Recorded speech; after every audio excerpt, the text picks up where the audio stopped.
I've just I've just finished carrying out the works that I needed to do to the case that I bought. This is a case that dates from about the mid 18th century. It's very much a country-made, rather rough case, and it's entirely nailed together, very little glue. So dotted all over the case are wrought iron nails which are not properly punched in, and really I did contemplate just giving up, but in the end I stuck with it.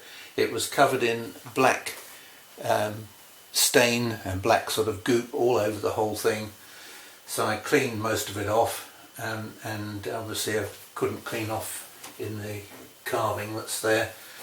The carving's of course very naive and very country style, but the clock was in a bit of a mess.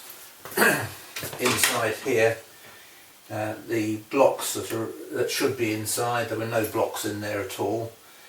The door had a split all the way down it, you can see here, where I've put in a wooden strip after having opened up the crack and filled it with glue.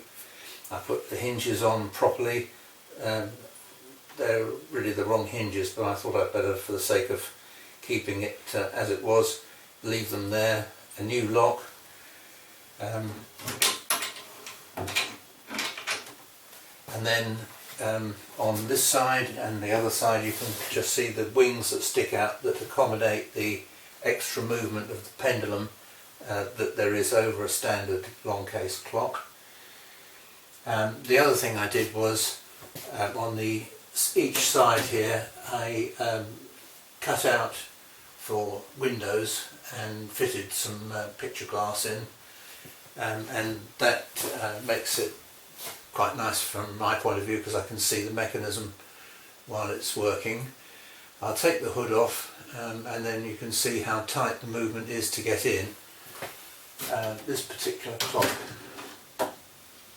opens this way, and then there's the usual arrangement of a thin strip of wood, hardwood, oak in this case.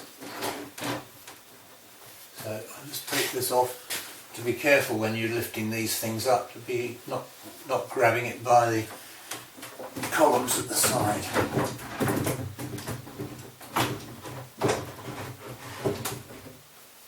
There we go.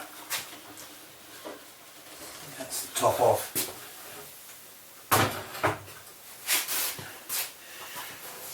And that's as far as I've got with the face.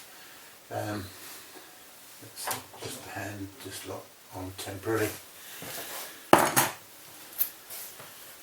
Take this off. Just held on by two pins which have got to have small pins in them, and the rest of it is only just partly assembled, and you can see the frame of the clock just fits within the hood, and the depth of it is very tight. It's only about half an inch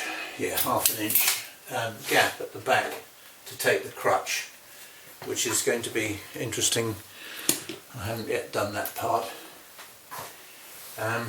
and most of the rest of it after that has been taken up with making a virtual copy on 3D solid modelling using SolidWorks, so that I then have full working drawings of everything. Other work I had to do on the clock was repairs around here. There was bits of veneer missing. The whole of the base, the moulding at the base was just hopeless and split and cracked.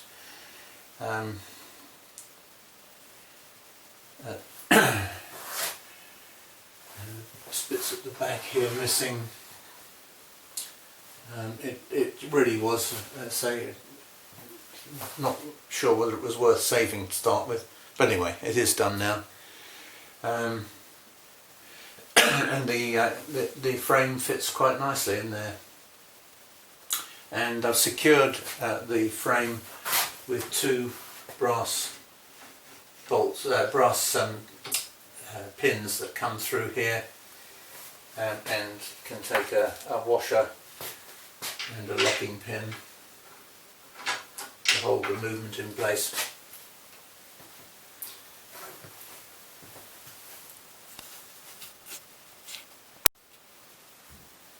And this is looking round at the side of the clock, so you can see the small amount of room that there is for the pendulum and the crutch.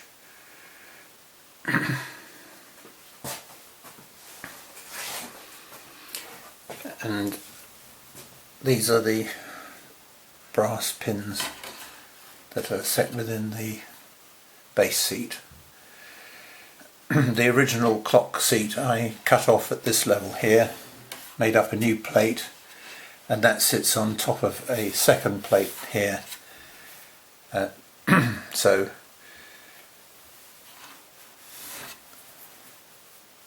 there's a little ledge there to sit on,